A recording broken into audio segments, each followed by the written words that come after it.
Selamat pagi, selamat siang, selamat sore, selamat malam anak-anak mahasiswa program studi dan sipil Institut Teknologi Nasional Yogyakarta. Ketemu Ibu Vero lagi di pertemuan ini di mata kuliah metodologi penelitian. Pertemuan kali ini Bu Vero akan menjelaskan mengenai pengertian penelitian, ciri sikap, syarat, tujuan, macam, jenis menurut para ahli.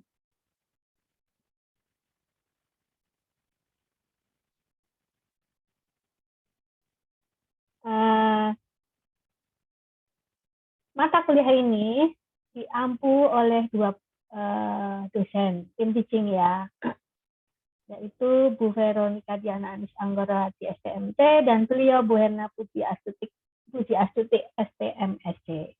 Ya, materi sebelum atau persiapan untuk ujian tengah semester, materinya dipegang oleh Bu Vero. Pengertian penelitian. Pengertian metode berasal dari bahasa Yunani, yaitu metodos yang berarti cara atau menuju suatu jalan. Metode merupakan kegiatan ilmiah yang berkaitan dengan suatu cara kerja sistematis ya untuk memahami suatu subjek atau objek penelitian. Sebagai upaya untuk menemukan jawaban yang dapat dipertanggungjawabkan secara ilmiah dan termasuk keabsahannya atau validitannya. Penelitian atau riset. Kata riset itu sebenarnya berasal dari bahasa Inggris, yaitu seperti itu, research. Itu artinya kembali dan search itu artinya mencari. Jadi secara etimologi penelitian tersebut berarti mencari kembali, yakni mencari fakta-fakta yang baru yang setelah itu dikembangkan dan menjadi suatu teori untuk dapat memperdalam serta memperluas ilmu tertentu.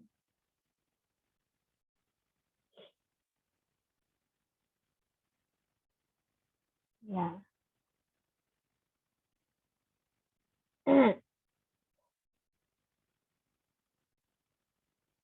Pengertian riset atau penelitian menurut para ahli. Ada menurut Suryono Sukanto. Penelitian adalah suatu kegiatan ilmiah yang didasarkan kepada suatu analisis serta konstruksi yang dilakukan dengan cara sistematis, metodologis, dan juga konsisten, serta bertujuan untuk dapat mengungkapkan kebenaran. Ialah sebagai salah satu manifestasi keinginan manusia untuk dapat mengetahui mengenai apa yang sedang dihadapinya. Ada lagi menurut Sanatiah Faisal. Penelitian adalah suatu aktivitas di dalam menelaah suatu problem, ialah dengan menggunakan metode ilmiah dengan secara tertata serta sistematis untuk dapat menemukan pengetahuan baru yang bisa diandalkan kebenarannya tentang dunia alam serta juga dunia sosial. Ada lagi, menurut Sutrisno Hadi, penelitian adalah usaha di dalam menemukan segala sesuatu untuk dapat mengisi kekosongan atau juga kekurangan yang ada dan menggali lebih mendalam apa yang sudah ada, mengembangkan serta memperluas dan juga menguji kebenaran dari apa yang sudah ada. Namun kebenarannya itu masih diragukan. Donald Ari, penelitian adalah suatu penerapan dari pendekatan ilmiah di suatu pengkajian masalah di dalam memperoleh suatu informasi yang berbeda, serta hasil yang didapat itu bisa dipertanggungjawabkan. Menurut John, penelitian adalah pencarian fakta dengan menurut metode objektif yang jelas di dalam menemukan hubungan di antara fakta serta menghasilkan hukum tertentu. Woodley mengatakan, penelitian merupakan suatu metode untuk dapat menemukan suatu pemikiran yang kritis.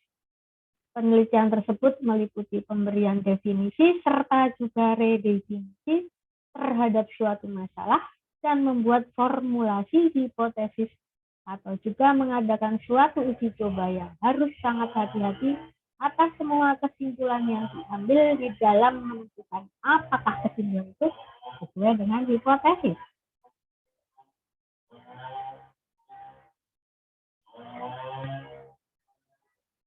Menurut Gilway, dikemukakan di dalam bukunya yang berjudul Introduction to Research, yang mendefinisikan ialah bahwa penelitian adalah suatu metode studi yang sifatnya itu mendalam serta penuh dengan kehati-hatian dari semua bentuk fakta yang dapat dipercaya dari suatu masalah tertentu dalam upaya untuk membuat pemecahan suatu masalah. Ada terakhir nih yang dapat itu ya, sampaikan dari Parsons. Penelitian adalah suatu pencarian dari segala sesuatu yang dilakukan dengan cara sistematis yang dengan penekanan bahwa pencarian itu dilakukan pada suatu masalah-masalah yang bisa dipecahkan dengan penelitian. Itu beberapa dari para ahli mengenai penelitian.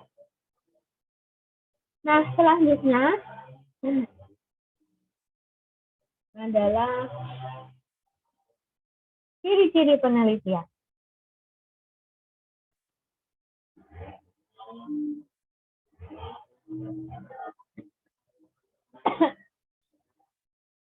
Ciri dari penelitian secara umum seperti terpapar di depan, bersifat ilmiah,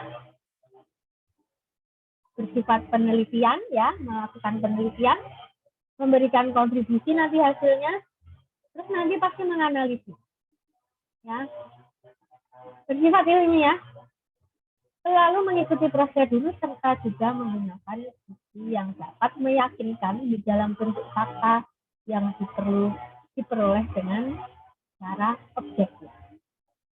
Jadi memang harus survei ya, pengumpulan data secara fakta di lapangan. Nanti dilakukan kalian saat tugas akhir. Terus pasti akan melakukan penelitian. Suatu proses yang berjalan terus-menerus serta juga berkesinambungan. Disebabkan karena hasil dari suatu penelitian tersebut selalu akan bisa diupdate nantinya. Diteliti lagi, demikian seterusnya. Harus bermanfaat, memberikan kontribusi. Penelitian itu harus mempunyai unsur kontribusi atau juga nilai tambah, nilai manfaat. Sehingga harus ada hal yang baru untuk ditambahkan di dalam sebuah penelitian ilmu pengetahuan yang sudah ada. Analisis suatu penelitian dilakukan itu harus dapat dibuktikan serta juga dapat diuraikan dengan menggunakan metode ilmiah serta juga terdapat suatu hubungan sebab akibat di antara variabel-variabel.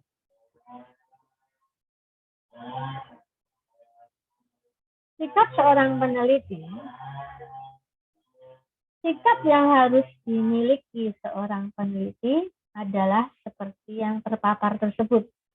Objektif, kompeten, faktual. Maksud objektif, seorang peneliti harus mampu untuk dapat memisahkan antara pendapat pribadi dengan kenyataan yang ada. Jadi jangan idealis ya. Kompeten. Artinya seorang peneliti yang baik itu harus dapat mempunyai kemampuan untuk dapat mengadakan suatu penelitian dengan menggunakan metode serta juga teknik penelitian tertentu. Faktual. Suatu peneliti harus mengerjakan sebuah penelitian dengan berdasarkan fakta yang diperoleh, bukan dengan berdasarkan harapan, obsesi, atau juga khayalan yang sifatnya itu adalah fiktif, abstrak. Harus dibuktikan nyata, fakta. Itu ya, syarat penelitian. Ada 3 ya, terpenting tuh dalam melakukan suatu penelitian. Sistematis, terencana, mengikuti konsep ilmu. Sistematis dilaksanakan dengan berdasarkan pola tertentu, dari hal yang sangat sederhana hingga pada tingkat yang kompleks dengan tatanan yang benar, sehingga tercapai tujuan dengan cara efektif dan efisien. Runtut rencana dilaksanakan karena terdapat suatu unsur kesengajaan. Jadi memang direncanakan. Dan juga sebelumnya sudah terkonsep mengenai langkah-langkah pelaksanaan. Jadi kayak punya proposal dulu ya. Itu terencana. Ini sudah dipikirkan terlebih dahulu. Mengikuti konsep ilmiah adalah mulai awal hingga akhir kegiatan atau aktivitas penelitian itu mengikuti langkah-langkah yang telah ditentukan atau juga ditetapkan dengan menggunakan prinsip yang digunakan untuk dapat memperoleh ilmu pengetahuan.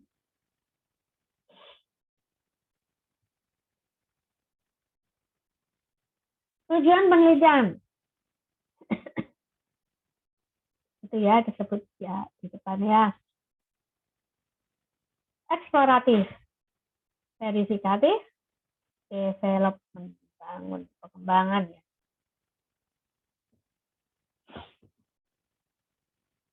Eksploratif, suatu penelitian bertujuan untuk dapat menemukan sebuah pengetahuan baru yang sebelumnya belum pernah ada. Itu benar-benar asli jadinya. Eksploratif ya. Verifikatif, penelitian yang bertujuan untuk dapat melakukan pengujian terhadap suatu teori maupun hasil penelitian yang sebelumnya, sehingga akan dapat diperoleh hasil yang bisa menggugurkan atau juga memperkuat teori atau bahkan hasil penelitian yang sudah dilakukan pada sebelumnya. Ternyata diteliti lagi, besok diteliti ternyata lebih bagus yang ini. Aku menemukan hal ini berdasarkan ini, faktanya ini. Development, pengembangan.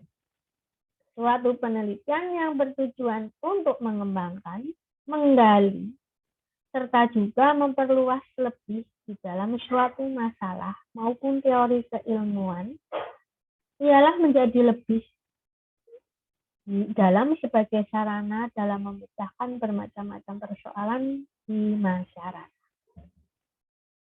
Ya, macam-macam metode penelitian. Macam-macam metode penelitian. Banyak metode penelitian biasa digunakan dalam penelitian sosial dan pendidikan. Menurut ahli Macmillan, membagi macam metode penelitian berdasarkan pendekatan. Pendekatan kualitatif. Nih, ada etnografis, studi kasus, historis, teori dasar, fenomenologis, studi. Metode etnografis. Etnografi merupakan suatu metode penelitian ilmu sosial. Penelitian ini sangat percaya pada ketertutupan pengalaman pribadi dan partisipasi yang mungkin. Tidak hanya pengamatan oleh para peneliti yang terlatih dalam seni etnografi.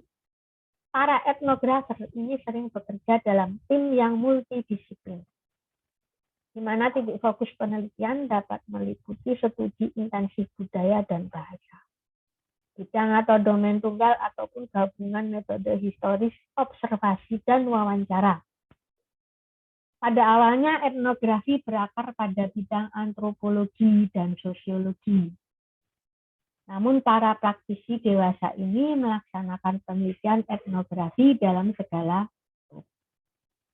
Ahli etnografi melakukan studi persekolahan, kesehatan masyarakat, perkembangan pedesaan dan perkotaan, konsumen dan barang konsumsi, serta arena manusia manapun saja. Perlu dicatat juga bahwa penelitian etnografi ini juga dapat didekati dari titik pandang preservasi seni dan kebudayaan, dan lebih sebagai suatu usaha deskriptif daripada usaha analisis. Biasanya para peneliti etnografi memfokuskan penelitiannya pada suatu masyarakat, namun tidak selalu secara geografis saja, melainkan dapat juga memperhatikan pekerjaan, pengangguran, dan aspek masyarakat lainnya, beserta pemilihan informan yang mengetahui dan memiliki suatu pandangan atau pendapat tentang berbagai kegiatan masyarakat. Metode yang historis. Penelitian metode historis adalah penelitian yang memiliki fokus penelitian berupa peristiwa-peristiwa yang sudah berlalu dan melakukan rekonstruksi masa lalu dengan sumber data atau saksi sejarah yang masih ada hingga saat ini.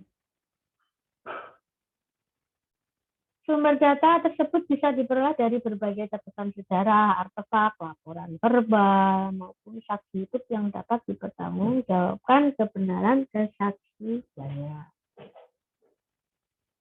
Karena mengkaji peristiwa-peristiwa yang telah berlalu, maka ciri khas dari penelitian metode historis ialah waktu, di mana fenomena dilihat perkembangan atau perubahannya berdasar pergeseran waktu. Penelitian historis bermaksud membuat rekonstruksi masa latihan secara sistematis dan objektif dengan cara mengumpulkan, mengevaluasi, memverifikasikan, serta mensintesiskan bukti-bukti untuk mendukung fakta, memperoleh kesimpulan yang metode fenomenologi. Fenomenologi merupakan upaya pemberangkatan dari metode ilmiah yang berasumsi bahwa eksistensi suatu realita tidak diketahui dalam pengalaman biasa. Fenomenologi membuat pengalaman yang dihayati secara aktual sebagai data dasar suatu realitas. Saya sedang sakit. Metode studi kasus. Studi kasus adalah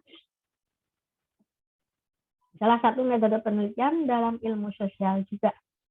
Dalam riset yang menggunakan metode ini dilakukan pemeriksaan longitudinal yang mendalam terhadap suatu keadaan atau kejadian yang disebut sebagai kasus dengan menggunakan cara-cara yang sistematis dalam melakukan pengamatan, pengumpulan data, analisis informasi, dan pelaporan hasilnya. Sebagai hasilnya akan diperoleh pemahaman yang mendalam tentang mengapa sesuatu terjadi dan dapat menjadi dasar bagi riset selanjutnya. Studi kasus dapat digunakan untuk menghasilkan dan menguji hipotesis. Ada pemikiran lain yang menyatakan bahwa studi kasus adalah suatu strategi riset penelaah empiris yang menyelidiki suatu gejala dalam latar kehidupan nyata. Strategi ini dapat menyertakan bukti kuantitatif yang bersandar pada berbagai sumber dan perkembangan sebelumnya dari proposisi teori.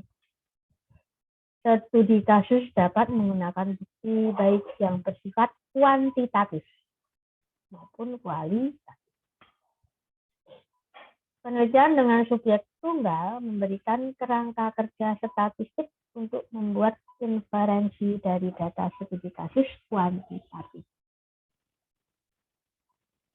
Pada tujuan penelitian lain, pada umumnya, pada dasarnya, peneliti yang menggunakan metode penelitian studi kasus itu bertujuan untuk memahami objek yang ditelitinya. Meskipun demikian berbeda dengan penelitian yang lain. Penelitian studi kasus bertujuan secara khusus menjelaskan dan memahami objek yang ditelitinya secara khusus sebagai suatu kasus. Seperti yang disampaikan oleh Yin. tahun 2009. Tujuan penggunaan penelitian studi kasus adalah tidak sekadar untuk menjelaskan seperti apa objek yang diteliti, tetapi untuk menjelaskan bagaimana keberadaan dan mengapa kasus tersebut dapat terjadi. Dengan kata lain, penelitian studi kasus bukan sekedar menjawab pertanyaan penelitian tentang apa atau what objek yang diteliti, tetapi lebih menyeluruh dan komprehensif lagi adalah tentang bagaimana atau how dan why, mengapa objek tersebut terjadi dan berbentuk sebagai dan dapat dipandang sebagai suatu kasus. Sementara itu, strategi atau metode penelitian lain cenderung menjawab pertanyaan siapa, who, apa, what, di mana, when, berapa, how, dan seberapa besar how. Seberapa banyak how many, seberapa besar how. Metode yang kelima, teori dasar. Metode teori dasar. Metode teori dasar adalah penelitian yang dilakukan untuk menemukan suatu teori atau untuk menguatkan teori yang sudah ada dengan mengkaji prinsip dan kaidah dasar yang ada. Selanjutnya dibuat kesimpulan dasar yang membentuk prinsip dasar dari suatu teori. Dalam melakukan metode teori dasar ini, peneliti perlu memilah mana fenomena yang dapat dikatakan fenomena inti dan mana yang bukan, untuk dapat diambil dan dibentuk suatu teori. Pengumpulan data pada metode teori dasar dilakukan dengan observasi, studi lapangan, pembandingan antara kategori, fenomena, dan situasi berdasarkan berbagai penilaian, seperti kajian induktif, deduktif, dan verifikasi hingga datanya bersifat jenis. Pendekatan kualitatif yang metode terakhir, metode ke-6, metode studi kritis. Metode studi kritis adalah metode yang digunakan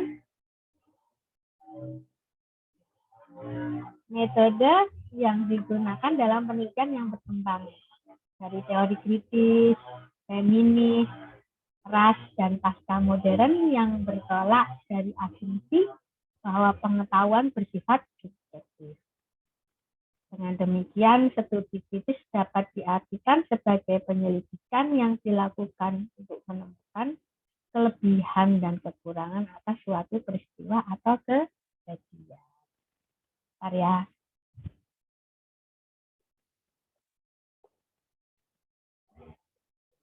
Ibu sambil makan buah.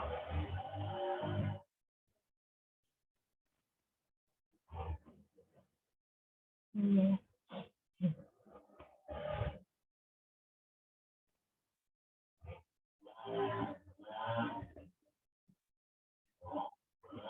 Pendekatan kuantitatif anak-anak. Metode penelitian pendekatan kuantitatif.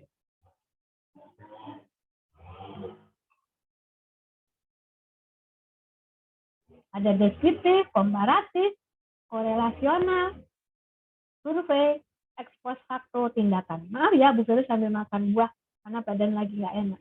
Jadi harus ada asupan buah pada jam-jam tertentu.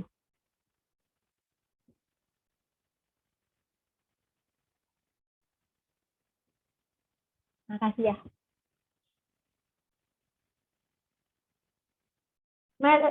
Metode penelitian yang pendekatan kuantitatif yang pertama, metode deskriptif. Metode deskriptif dapat diartikan sebagai prosedur pemecahan masalah yang diselidiki dengan menggambarkan keadaan subjek atau objek dalam penelitian. Dapat berupa orang, nanti subjek atau objeknya orang, lembaga, masyarakat, dan yang lainnya yang sedang diteliti. yang pada saat sekarang berdasarkan fakta-fakta yang tampak atau apa adanya. Metode yang komparatif. Metode komparatif bertujuan untuk membandingkan keberadaan suatu variabel atau lebih pada dua atau lebih sampel yang berbeda atau pada waktu yang berbeda. Jadi, studi komparatif adalah penelitian yang bertujuan untuk membandingkan dua variabel atau lebih. Untuk mendapatkan jawaban atau fakta apakah ada perbandingan atau tidak dari objek yang sedang diteliti. Metode penelitian komparatif bersifat ex post facto. Metode berikut, korelasional. Metode korelasional. Rancangan korelasional adalah rancangan penelitian yang meneliti hubungan antar variabel dalam konteks sosial nyata. Penelitian korelasional hanya mempertanyakan besaran hubungan di antara dua variabel. Di dalam rancangan ini tidak terdapat pemilahan antara variabel bebas dan variabel berbeda.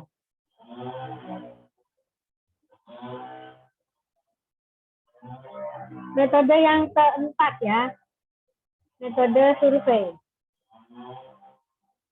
Survei atau lengkapnya self-administered survei adalah metode pengumpulan data primer dengan memberikan pertanyaan-pertanyaan kepada responden individu. Jadi bisa disimpulkan survei adalah metode untuk mengumpulkan informasi dari kelompok yang mewakili sebuah populasi.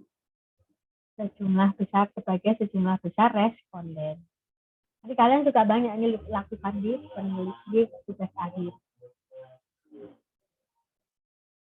Metode ex post facto. Bisa juga tadi komparatif ya. Metode komparatif ex post facto.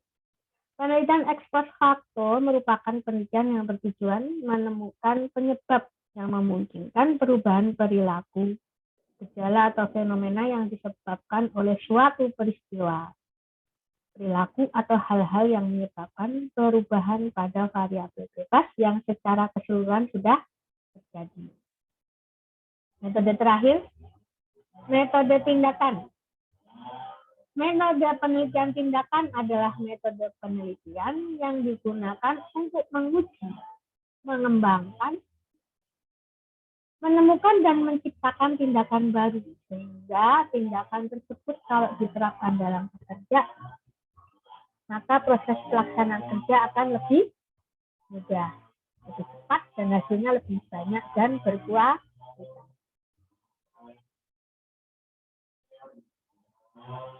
Manfaat metode penelitian.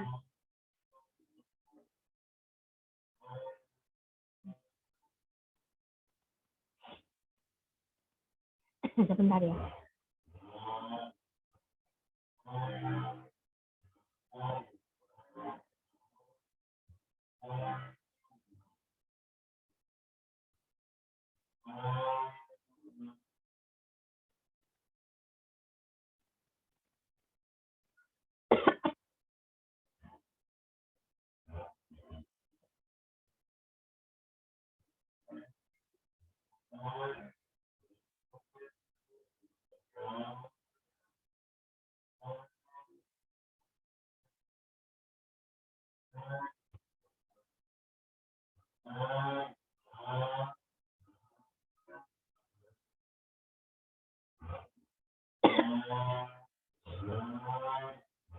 Manfaat metode penelitian.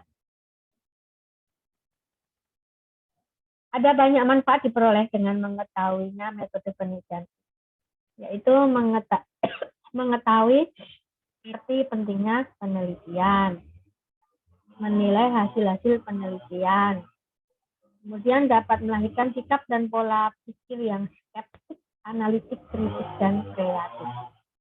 Skeptis, analitis, kritis, dan kreatif.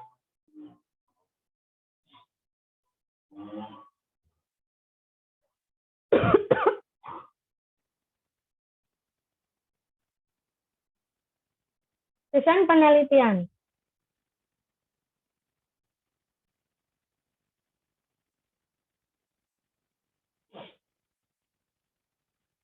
Desain penelitian menurut jenis penelitiannya ya, desain penelitian menurut jenis penelitian yang kuantitatif. Eksperimen, korelasi, survei, deskriptif, dan eksploratif. Desain ya, ini ya desain penelitian. Jenis penelitian kuantitatif. Desain penelitian yang eksperimen. Tujuannya adalah mengembangkan inovasi-inovasi yang berguna dalam meningkatkan kualitas hidup manusia. Yang korelasi menghubungkan pola-pola yang berbeda namun memiliki keterkaitan. Kemudian juga menghasilkan pola hubungan sebab akibat.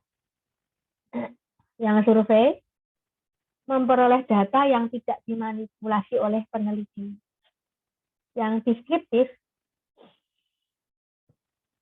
yaitu menggambarkan mekanisme sebuah proses dan menciptakan sebuah seperangkat pola.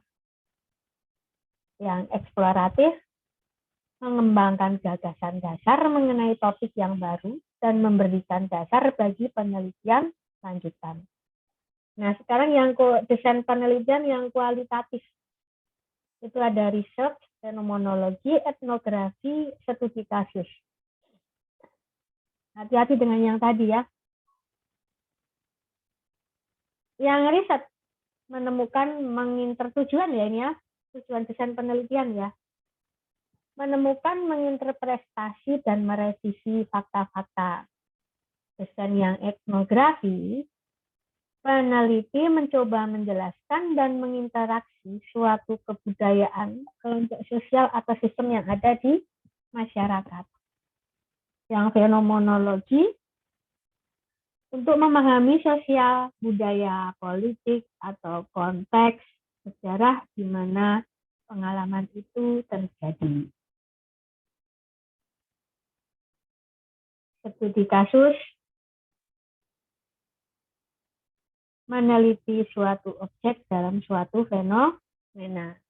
Ada desain penelitian yang kombinasi kualitatif dan kuantitatif, yaitu design of method action research. Ini tujuannya untuk mendapatkan hipotesis yang sudah teruji, karena cara menggunakan kombinasi ini tahap pertama menggunakan metode kualitatif sehingga ditemukan hipotesis.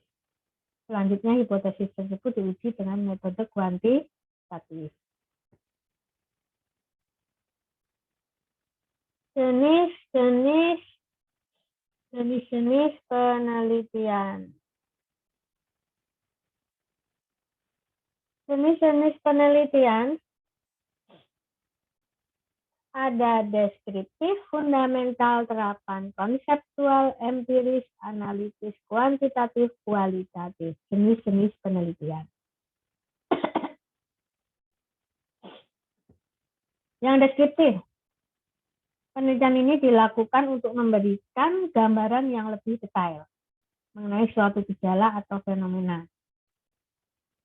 Hasil akhir penelitian ini berupa tipologi atau pola-pola mengenai fenomena yang sedang dibahas.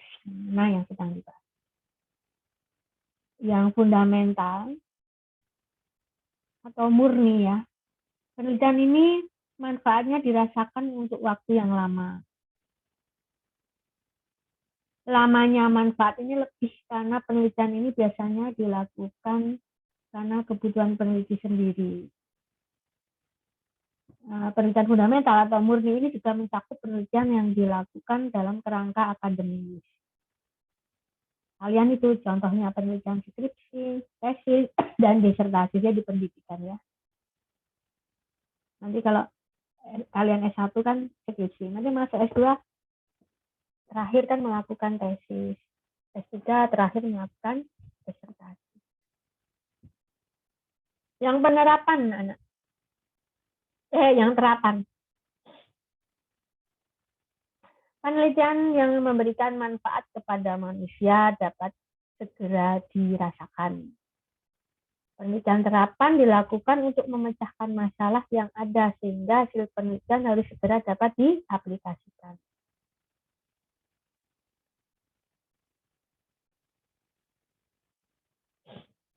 Yang keempat, konseptual.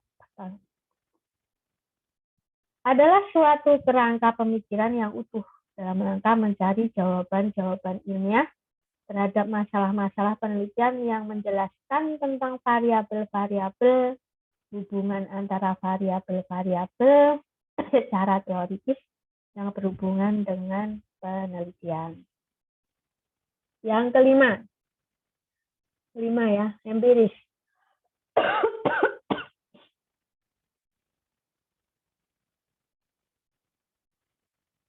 Yang empiris adalah sumber seluruh pengetahuan harus dicari dalam pengalaman. Pandangan bahwa semua ide merupakan abstraksi yang dibentuk dengan menggabungkan apa yang dialami pengalaman. Ini adalah satu-satunya sumber pengetahuan dan bukan akal. Pengalaman indrawi namanya. Indrawi. Pengalaman indrawi satu-satunya sumber pengetahuan dan bukan akal. Yang keenam ya, itu apa itu? Analitis. Adalah riset epidemiologi yang bertujuan untuk memperoleh penjelasan tentang faktor-faktor risiko dan penyebab penyakit.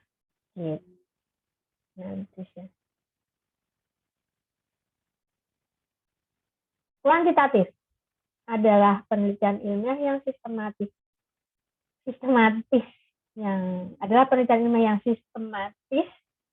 terhadap bagian-bagian dan fenomena serta hubungan.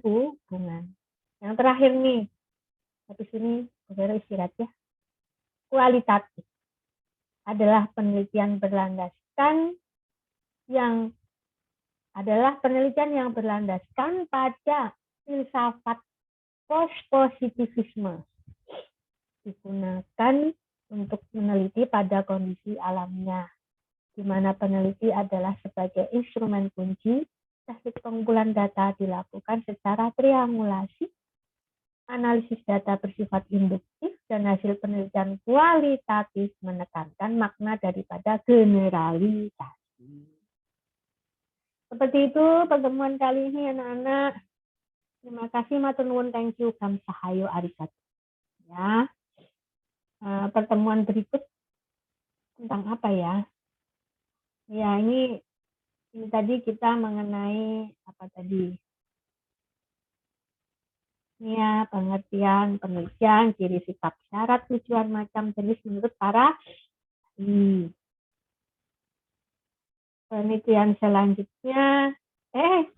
Materi perkuliahan selanjutnya. Pertemuan ketiga ya.